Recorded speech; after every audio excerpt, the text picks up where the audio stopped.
Welcome back to the Auto Obsessive Garage, my friends. Chadwick with you again for another installment of the Auto Experience series. Today, we are reviewing a 1990 Nissan 300ZX Twin Turbo. Now, this Z car is known affectionately as the Z32 generation. There is another 300ZX that preceded it, but that was the Z31. Kind of a different animal.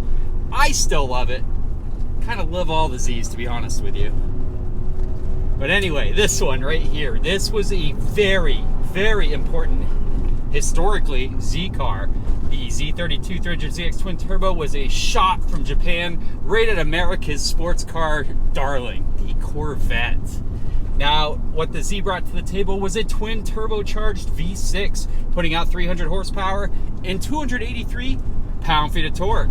Now, that horsepower number did beat the Corvette's, which was 245 at the time, but the Corvette did have a huge torque advantage, somewhere around 350. So cars were very similar in acceleration tests, the Z with a slight advantage.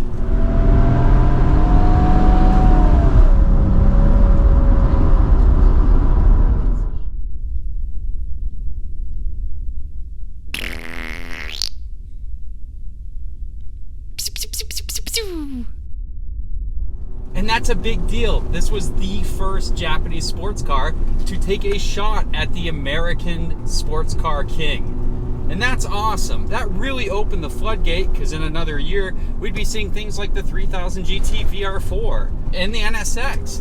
And not too far down the line, we introduced the Mark IV Supra Turbo, everyone knows that one, and the FD-RX-7 Twin Turbo. I mean, these are just icons, and the 300ZX Twin Turbo is certainly one of those. This thing is just so planted, feeling up in the canyons. I'm trying to drive pretty moderately, very modestly, if you will, just to keep the car under control and to keep my thought process rolling. We don't want to muddy up either one of those. But this car is fantastic. It took some work getting it to where it is today, and these things are super, super hard to come by. You got to make sure that it is an actual twin turbo when you go to buy one, because I'm going to tell you, a lot of swaps have happened where folks have swapped the turbo engine into the NA body. If you see a turbo in anything but a two-seater, that's an issue. The 2+2s and convertibles only came naturally aspirated here in the States, so just be aware of that if you're out there buying. What about the prices, guys? We've seen all these historically iconic Japanese sports cars going through the roof price-wise. Why is the 300ZX Twin Turbo lagging behind? Kind of interesting. Well, there are not too many clean ones for sure, and when they do come for sale, they are fetching a premium nowadays. I think they're finally getting recognized for what they are, and that is huge. It wasn't too long ago where you could get these for a good price, not anymore. And finding a clean one is exceptionally hard, especially one in stock condition that doesn't have a body kit on it, or it doesn't have, you know, a ton of mods. I'm not going to hate on mods because these cars take to mods very well. There are some very reputable aftermarket shops that make some big power on these cars. But stock examples are getting extremely hard to find. What does that land you at for price? Well, that's a tough one. I think getting in the door price, you're looking at $10K for a real twin turbo. And that's a stock car in pretty decent shape, probably needs some maintenance, might need its time about water pump service. But overall, a runner, a driver, I think you can get that 10, and get that for $10K, and that's kind of the bottom of the market, to be brutally honest. The ceiling is the limit, right? It just keeps going. You get a low mileage clean one, you're talking big money. Even like a 150K mile example that's really clean, you're talking at least 20K if everything's squared away on it. So they're kind of all over the place. Just do your work. Make sure the maintenance has been done on it. Make sure everything's original and it's not a swapped car. But these are a hoot. These are super fun. And I'd never driven a sports car from this period, European, domestic, Japanese, that handles as nicely and as controlled as this one does on the highway. I mean, I don't mention that stuff during the reviews that much. It's mostly just canyons. How does it feel in the corners? How's the acceleration? But this thing on the highway is just a comfy cruiser. Suspension definitely picking up some bumps on this very, very rough road up here in the mountains. But on the highway, this thing feels so planted. It's so happy with speed. Such a well-rounded car. It feels planted. It rides really nice. I love the looks of them. I think these things are starting to catch on and get even more popular. They do look fantastic. And great power plant, twin turbo V6s. Still very popular today, so I think that's a sign. And good old rear wheel drive. But anyway, enough of me ranting. I think these cars are awesome. They're finally getting what they deserve for attention and valuation. So, man, probably one of my favorite Zs of all time. And one of my all-time favorite sports cars too, the 300ZX twin turbo. Go check one out, guys. You won't be let down. But let's see what this old girl can do. Because I forgot to mention, this example, it might not look it, has over 200,000 miles on the odometer. So let's see if this engine and the turbo still have some power left in them. Spoiler, they do. They certainly do. So, on to the objective tests.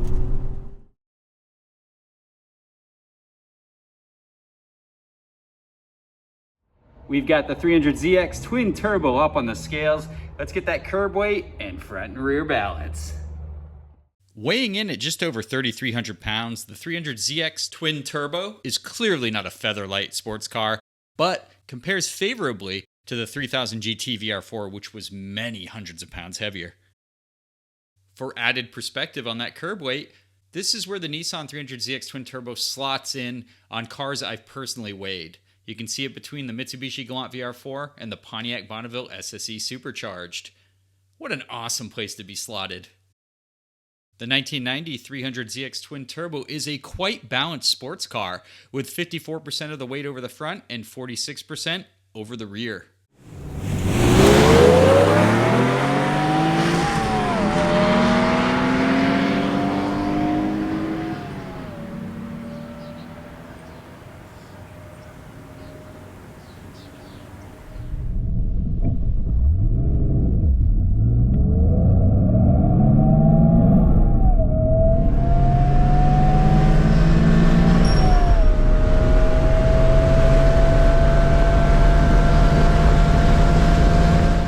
Let's take a look at how that 0 to 60 time compares to other cars I've personally tested. You can see it's got some really good company around it, being just a little bit slower than a Stealth twin turbo, but slightly faster than that Honda Accord V6 manual, which was surprisingly quick.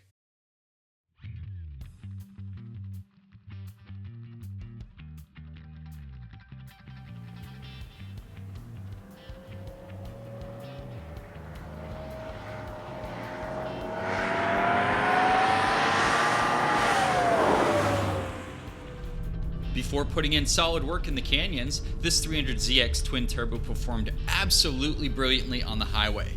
It was incredibly stable at speed, and speed it could definitely make plenty of. Handling is incredibly tight once you get into the twisty mountain roads. The Z32 chassis is incredibly composed, but not too stiff. It can be effortlessly driven outside of racing scenarios. I found the 300ZX to settle quickly into corners and remain drama-free on heavy throttle application at exit. This is one of the most planted sports cars from this period I've ever piloted.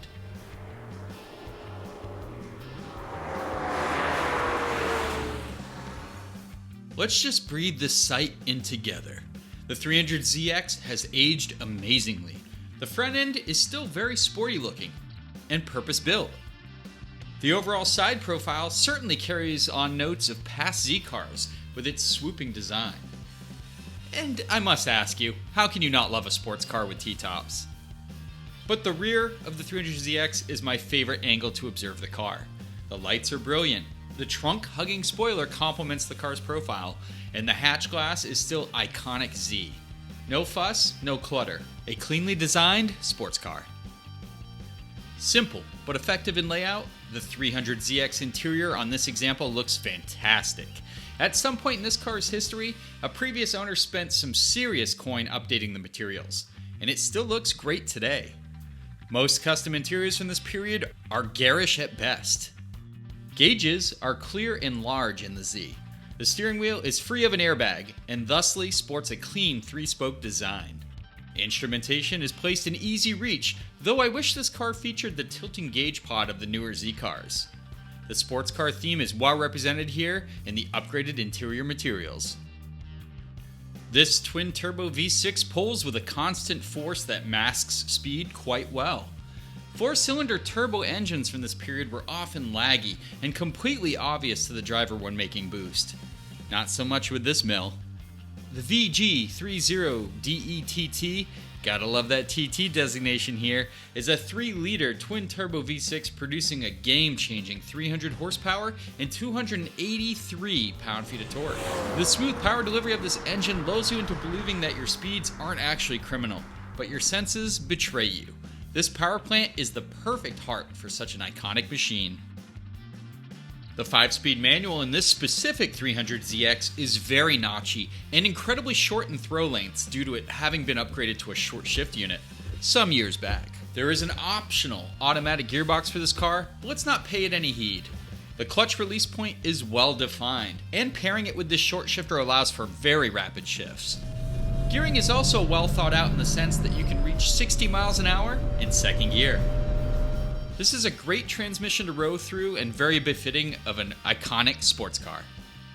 Is the 300ZX twin turbo the sportiest Z car? One concession.